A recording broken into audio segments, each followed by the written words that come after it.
Subscribe now and press the bell icon. Never miss an update.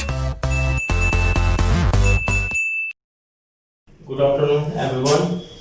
कल मैं baking soda के बारे में पढ़ाया था आप लोगों को। बेकिंग सोडा का बताया था कैसे होगा, sodium chloride, ammonia, carbon dioxide and water. उसी प्रोसेस को कंटिन्यू करते हुए हमने क्या किया, यहाँ पे बेकिंग सोडा के बारे में बताया था। तो केमिकल फॉर्मूला हमारा ये बनता है और sodium carbonate 10 molecule of water. ये चीज ध्यान देना, ये इसके साथ अटैच नहीं, एसोसिएटेड। ये जो है डॉट जो होता है, ये मॉलिक्यूल्स 10 मोलिक्यूल ऑफ वाटर इसमें अटैच है, एसोसिएटेड है इसके साथ। ठीक है, जब दो कंपाउंड ऐड करते हैं ना, कंपाउंड अलग अलग होते हैं, अटैच एसोसिएटेड करने के लिए डॉट का यूज किया जाता है। यहाँ पर उसके केमिकल नाम क्या है, सोडियम कार्बोनेट डेका हाइड्रेट। ये डेका है, डेका में 10 होता है। डेका 10 होता है, ऑक्टा, पेंटा, ये सब आपने पढ़ोगे। इसमें एक चैप्टर है कार्बन एंड कंपाउंड, उसमें पढ़ेंगे हम लोग। डेका, टेट्राहेड्रा, ये सब सारा चीज। तो उसमें डेका का मतलब होता है 10। तो चूंकि 10 मॉलिक्यूल यहाँ पे वाटर का, इसलिए डेका हाइड्रेटेड। हाइड्रेटेड माने वाटर, हाइड्रेट माने वाटर। तो 10 वाटर यहाँ पे मॉलिक्यूल्स है, इसलिए डेका हाइड्रेट यहाँ पे दिया गया है। अब प्रिपरेशन में इसमें क्या होते हैं कि 3 पार्ट होते हैं। जो मैंने कल आपको बेकिंग सोडा का फॉर्मूला बोला वो यही है। यहाँ पे बेकिंग सोडा यूज हो रहा है, बनाने के लिए हमने यूज किया था। सेम प्रॉब्लम यहाँ पे लिखा हुआ है, इक्वेशंस। रिएक्टेंट साइड क्या है, 4 रिएक्टेंट है इसमें भाग पार्टिसिपेट कर रहे हैं।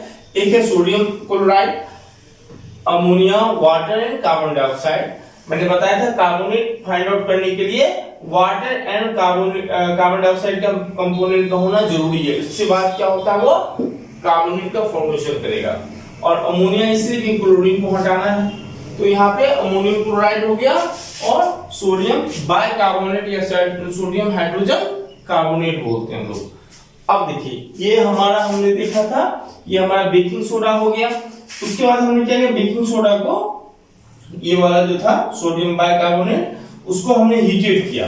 पहले तो इसको छान कर अलग कर लेंगे, यही सब लिखा हुआ है। फिर ड्राई करते हैं, तब जाके हीट करते हैं। अच्छा, हीट जो करते हैं वो हमारा लिमिटेड होती है इसमें, कंट्रोल लाइनर होते हैं इसके भी। तो ये क्या बना है, सोडियम कार्बोनेट। इसको बैलेंस कर लेना आप, यहाँ पे 2 डालेंगे तो 2 हो गए, यहाँ पे 2 सोडियम हो गए, कार्बन डाइऑक्साइड 2 कार्बन हो गए, 1 कार्बन 2 हो गए, ऑक्सीजन 2 3 जा 6, 3 2 5 1 6। ठीक है, ये बैलेंस हो गए अब हमारे। तो सोडियम कार्बोनेट, या इसको हम लोग सोडा एस बोलते हैं, एस में राख होता है ना। तो सोडियम, ये जो चूंकि हीट करने के बाद जो हमको मिला पाउडर की फॉर्म में। अब ये इसमें देखिए, इस फॉर्मूला में और इसमें डिफरेंस देखिए। ये तो यहां से मिल गया हमें, लेकिन इसके साथ क्या है, 10 मोलिक्यूल वाटर अटैच किया गया है, तो इसी को बोलता है एनहाइड्रस। इसमें देखिए, ये चूंकि वाटर मोलिक्यूल नहीं है इसमें, तो इस कंपाउंड को क्या बोलेंगे, एनहाइड्रस। हाइड्रस, ये आपकी बुक में पढ़ोगे, एनहाइड्रस फॉर्म में मेंशन किया गया है। एनहाइड्रस इसलिए क्योंकि इसमें वाटर मॉलिक्यूल नहीं है, ड्राई कंडीशन में है, ये एनहाइड्रस है। एक भी मॉलिक्यूल अभी यहाँ पे अटैच नहीं है, तो एनहाइड्रस इसको बोलेंगे। सोडियम कार्बोनेट या soda as is dissolve in water and recrystallization. अब दोबारा रीक्रिस्टलाइजेशन वो प्रोसेस होता है जिसमें कुछ मॉलिक्यूल ऑफ वाटर की रिक्वायरमेंट होती है। ठीक है, जैसे आप देखो ना, इस तरह से ना आप करते हो ना, कॉपर सल्फाइड हुआ, इसका कोई नहीं है, इसकी एक होती है 5 मॉलिक्यूल ऑफ वाटर डालेंगे तो इसकी कलर चेंज हो जाती है। तो यहाँ पे क्या 5 मॉलिक्यूल, ये जो ऐड हमने किया, एक क्रिस्टल फॉर्म में रीक्रिस्टलाइजेशन किया। पहले कॉपर सल्फेट था, यदि हम इसके अंदर में 5 मॉलिक्यूल ऑफ वाटर लाए तो ये कंपाउंड की बिहेवियर चेंज हो जाएगी। ठीक है, तो इसी तरह से 5 मॉलिक्यूल अटैच करना रीक्रिस्टलाइजेशन हो गया। तो इसी प्रोसेस में, चूंकि यहाँ पे हमको ड्राई कंडीशन एनहाइड्रस में है, अब इसमें हम चाह रहे हैं 10 मॉलिक्यूल ऑफ वाटर अटैच करने के लिए, तो वो रीक्रिस्टलाइजेशन प्रोसेस होगा। पानी डालने से पतला नहीं होगा, ये वो मिनिमम अमाउंट ऑफ वाटर होते हैं जो क्रिस्टलाइजेशन में जरूरत होते हैं। तो इसमें 10 मॉलिक्यूल ऑफ वाटर हमने अटैच किया, recrystallization to get washing soda crystals containing 10 molecule of water or 10 molecule of water of क्रिस्टलाइजेशंस। अब यहाँ पे देखिए ये sodium carbonate plus 10 molecule of water, इस तरह से सोडियम। अब यहाँ देखिए इसको अब बोलेंगे वॉशिंग सोडा। एक चीज समझिए, कभी कभी एक पढ़ाते समय बेकिंग सोडा में यहाँ पे मैंने बताया था, यहाँ पे बेकिंग सोडा में बेकिंग पाउडर भी आता है, ठीक है। बेकिंग सोडा बताया था, ये बताने से प्रोविजन में बता रहा हूं मैं, बेकिंग पाउडर भी आता है। ये बेकिंग पाउडर, यदि आप लोग कल का वीडियो देखे होंगे तो ये समझ में आएगा। ये सोडियम बाइकार्बोनेट जो था हमारा, सोडियम बाइकार्बोनेट के साथ यदि हम लोग एसिड, कौन सा एसिड, अब यहाँ पे कौन सा एसिड को यूज करेंगे इसको ध्यान दीजिएगा, क्योंकि बेकिंग सोडा हम लोग कहां पे, baking powder, baking soda, baking powder और बेकिंग सोडा।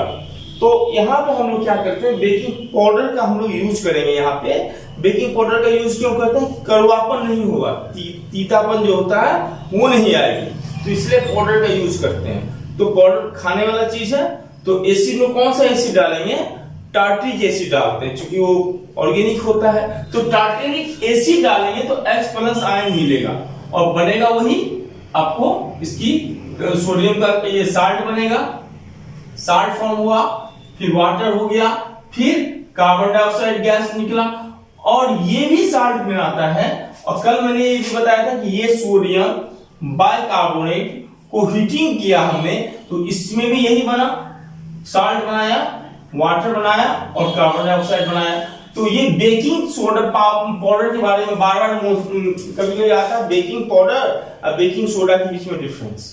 तो ये कार्बन डाइऑक्साइड की वजह से ही खाना में थोड़ा लचीलापन होता है, कुरकुरे हो जाते हैं, ये सब इसी की वजह से होते हैं, कार्बन डाइऑक्साइड की वजह से।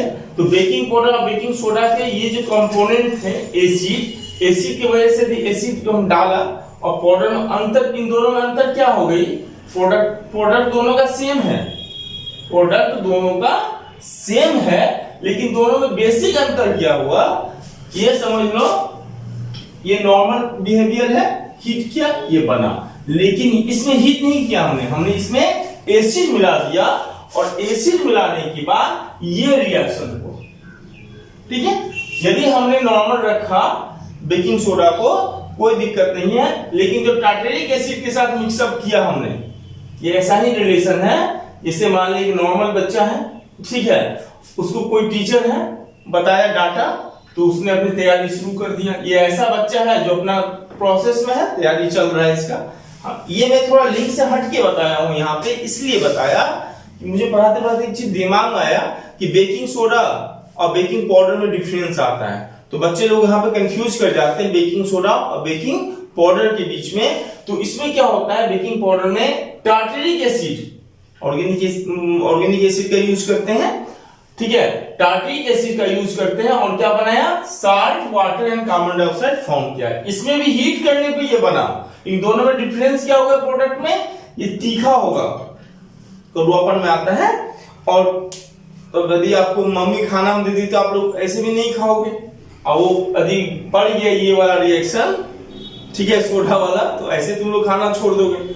तो उसको स्वादिष्ट बनाने के लिए क्या करते हैं, टार्टरिक एसिड डालते हैं, ताकि ये साल्ट और इस साल्ट में डिफरेंस ये होगा, ये कड़वापन नहीं होगी पाउडर में, इसलिए जनरली हम लोग पाउडर का यूज करते हैं। तो ये पढ़ाने ड्यूरेशन में ही हमें याद आ गया, इसीलिए मैंने मेंशन किया, लिंक से हट के बात किया हूं मैं यहाँ पे, कि पढ़ाने ड्यूरेशन में थोड़ी सी याद आ गई।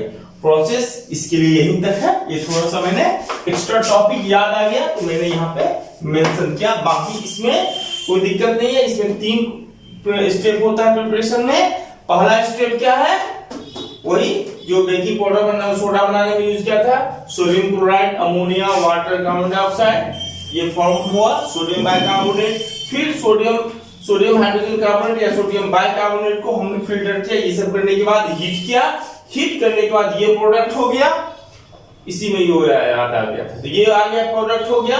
तो ये सोडियम कार्बोनेट आया, सोडियम कार्बोनेट चूंकि हीट करने के बाद है, एक भी मॉलिक्यूल्स वाटर नहीं है, ड्राई कंडीशन है, तो इसको बोलते हैं soda S.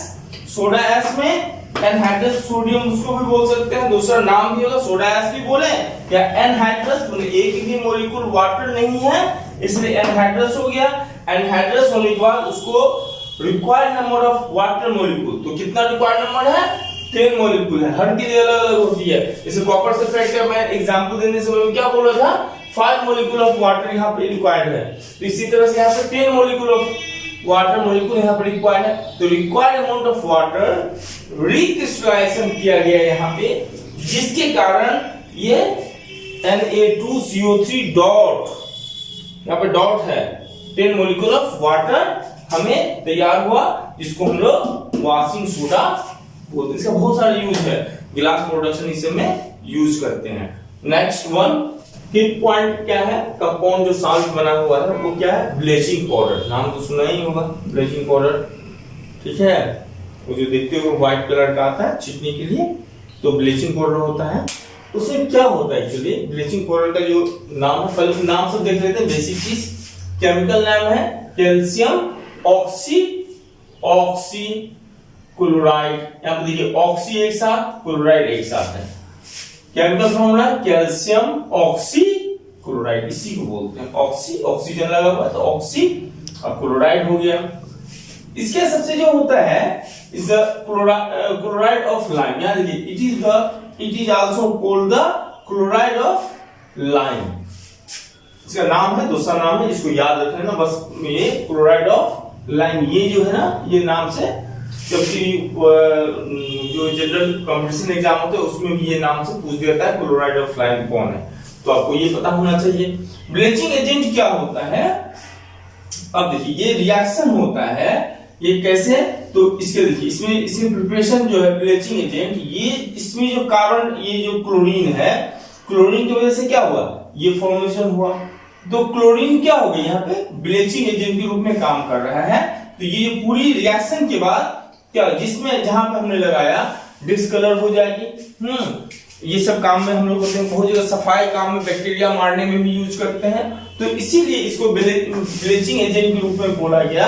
A substance which remove colour from colour substances, बोलता है एक ब्लीचिंग एजेंट के रूप में है। ब्लीचिंग क्यों, क्योंकि बोलता है ये कलर जो होता है कलरफुल सब्सटेंसेस से लाल रंग है ना, यदि हम ब्लीचिंग पाउडर डाल देंगे वो कलर डिस्कलर हो जाएगी, तो डिस्कलर में व्हाइट कलर में आ जाएगी। तो ये है कलर फ्रॉम कलर सब्सटेंसेस, जो कलर सब्सटेंसेस है उससे कलर को क्या कर देगा, वो रिमूव कर देगा ये bleaching agent. And make them colourless, मतलब व्हाइट, कलरलेस माने white, is called the bleaching agent. इसको ब्लीचिंग एजेंट कहा गया क्योंकि वो यदि हमने किसी में डाल दिया कलरफुल में, उसको व्हाइट में कन्वर्ट कर देगा। प्रिपरेशन कैसे होता है, तो ये जो स्लैग लैम्प होते हैं, ये स्लैग लैम्प या कैल्शियम हाइड्रोक्साइड क्लोरीन गैस से पास कराया जाता है। क्लोरीन गैस क्या कर रहा है, कैल्शियम ऑक्सी क्लोराइड बनाया और वाटर बनाया। अब ये जो है, ये जो कंपाउंड है, ठीक है, ये कंपाउंड एक्चुअली क्या होता है, अनस्टेबल होते हैं, बहुत अनस्टेबल होते हैं, और ये अनस्टेबल होने के कारण इसको बहुत होशियारी से रखते हैं ना, पॉलीथीन एयर टाइट रख लेते हैं, ये सब करके इसको रखा जाता है, क्योंकि अनस्टेबल होते हैं। इनके अनस्टेबल होने की रीजन है, ये कैसे कंपाउंड बना रहे हैं, ये देखिए कैल्शियम ऑक्सीजन क्लोराइड 2 था ना, तो एक्चुअली बॉन्ड कैसे बना रहे हैं ये समझिए, कैल्शियम ऑक्सीजन एक क्लोराइड ये, एक क्लोराइड ये, तो ये दोनों जो है आपस में कोवैलेंट बॉन्ड से जुड़े हुए हैं, और ये भी कोवैलेंट बॉन्ड से जुड़े हुए हैं, और ये डोनेट कर रहा है, ठीक है। तो इनका स्टेबिलिटी, इनकी वजह से, ये क्लोरीन की वजह से स्टेबल नहीं होते हैं, तो अनस्टेबल प्रॉपर्टी होती है, लेकिन बहुत हार्मफुल इफेक्ट होती है। यदि हमारे स्किन पे लग गया तो स्किन को हार्म करता है, कपड़े पे लग गया तो डिस्कलर हो जाएंगे, बहुत सारे बैक्टीरिया को मारने में इसका यूज किया जाता है। अब ये जो कंपाउंड है, इसको एक प्रॉपर्टी बार बार मैंने देखा है, एक ही क्वेश्चन को बार बार पूछा जाता है, वो इसका एक्शन पे, तो बोलता है ब्लीचिंग पाउडर को जब सल्फ्यूरिक एसिड के साथ रिएक्शन कराया जाता है तो क्या बनाया, देखिए ये प्लस है और ये पोर्शन माइनस हो गया, ये प्लस है, ये पोर्शन माइनस हो गया, ये कैसे माइनस हुआ मैंने वहां पर मेंशन कर दिया, OCl ये टूटा हुआ है, ये बॉन्ड, इधर 3 कंपाउंड है, ये सारे इसमें लगे हुए, देखियो कैल्शियम सल्फेट एक साथ आ गया यहाँ पे, ठीक है, वो ऑक्सीजन जो है, ये ऑक्सीजन वाटर के साथ मिल गया तो ये बन गया वाटर। अब ये क्लोरीन सेपरेट हो गया। अब ये क्लोरीन जो होते हैं इनके कारण बहुत सारे इसको क्लोरीन गैस के रूप में हम लोग यूज करते हैं ना, बहुत सारा क्लोरीन एयर क्वालिफाई उसको एयर को प्यूरिफाई करने में यूज किया जाता है।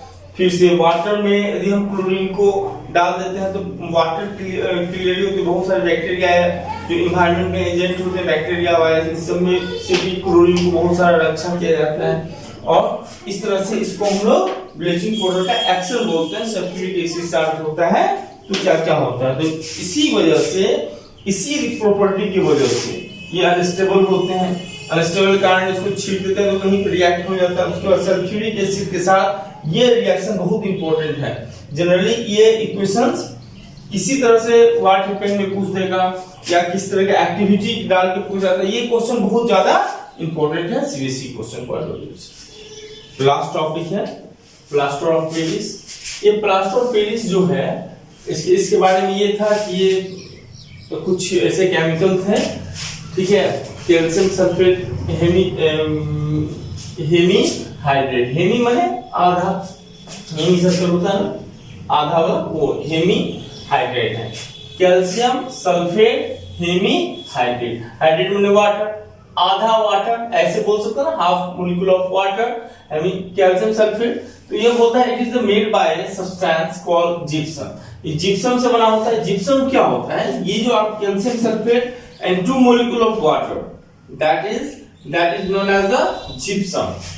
Calcium sulphate and 2 molecule of water if heated at the control manner, control manner भी बोल सकते हैं, या 100 डिग्री टेम्परेचर, 100 डिग्री टेम्परेचर में हीट करते हैं, हीट के सिंबल से हीट करते हैं तो क्या बनाया, calcium sulphate and half molecule of water, that is the plaster of Paris. अच्छा, इसका नाम पता है, इसका नाम का इंटरेस्टिंग, ये जो जब चल रहा था ये फर्स्ट ऑफ ऑल तो पेरिस के फ्रांस के आसपास वहां पे चल रहा था पेंटिंग कल्चर ये सब करने, तो वहां पे आसपास ही कुछ एरियो में डेवलप किया गया था। तो उसकी वजह से क्या हुआ, इस जगह जब इसका जो प्लास्टर होने लगा, जो मूर्ति होती है ना, ये प्लास्टर ऑफ पेरिस का, उसमें इसमें कलर चढ़ने के लिए, उसकी शाइनिंग करने के लिए प्लास्टर ऑफ पेरिस का यूज किया जाता था वहां पे। तो इसीलिए इसका नाम क्या रखा गया, वो किस लोकेशन में था, तो पेरिस का लोकेशन में, ठीक है। प्लास्टर लेयरिंग होने लगा तो इस तरह से इसका नाम क्या हुआ, प्लास्टर ऑफ पेरिस। स्थान का नाम है, फ्रांस की राजधानी है, ठीक है, प्लास्टर ऑफ पेरिस। तो ये जो था सब्सटेंस का नाम जिप्सम से प्राप्त हुआ। लेकिन ये मोस्टली जो प्लास्टर का जो काम हुआ, लेप का काम पेरिस के आसपास, फ्रांस की राजधानी है पेरिस, उसके आसपास होने लगा। ये इसी जगह which was mainly found in Paris. अच्छा, ये गलत हो गई, यहाँ पे नहीं लिखा मैंने, यहाँ पे found in Paris, which is known as POP, plaster of Paris. अच्छा, ये चीज और समझिए, इसमें क्या है, ये रिवर्सिबल रिएक्शन है। यदि हम इसी प्रोसेस को इस साइड करेंगे, इसके केमिकल रिएक्शन में आता है SO4 into half molecule of water में वाटर यदि इसको और एडेड हो गया तो ये फिर जिप्सम फॉर्म कर देगा। ये क्या बनाएगा, जिप्सम फॉर्म कर देगा, ठीक है। ये जिप्सम आपस में आके फॉर्म कर देगा दोबारा से, कैल्शियम सल्फेट जिप्सम फॉर्म करेगा। तो ये रिवर्सिबल रिएक्शन नेचर का होता है। तो इस तरह से हम लोग इसको देखते हैं। इसकी ज्यादा यूजेस नहीं है, लेकिन यहाँ पे एक और होते हैं। चलो ठीक है, इतना ये लास्ट हो गया, और इसे बहुत ज्यादा नहीं, 6 कंपाउंड हो गए साल्ट के। साल्ट नंबर बहुत इंपॉर्टेंट है, और ये चैप्टर इसी के साथ, ठीक है, खत्म हो गई आपकी। और इस पर आप लोग तैयारी कीजिए, वही डेली का शिकायत देखना थोड़ा कीजिए, पढ़िए, नोट बनाइए, और क्या एक्शन हमें पता है कितना हो रहा है हमें, ठीक है। और ये बात दिमाग में बैठा लीजिए कि फरवरी में ही एग्जाम होने वाले हैं, जैसे होता है कोई डेट या रिड्यूस होने वाले सिलेबस में होगा नहीं होगा, कब होगा पता नहीं। अभी ये दिमाग में बैठा लीजिए, फुल सिलेबस आ रहा है, दिमाग से हटा लीजिएगा और पढ़ने का काम कीजिए। बस आज के लिए इतना ही, ज्ञान काफी है। धन्यवाद।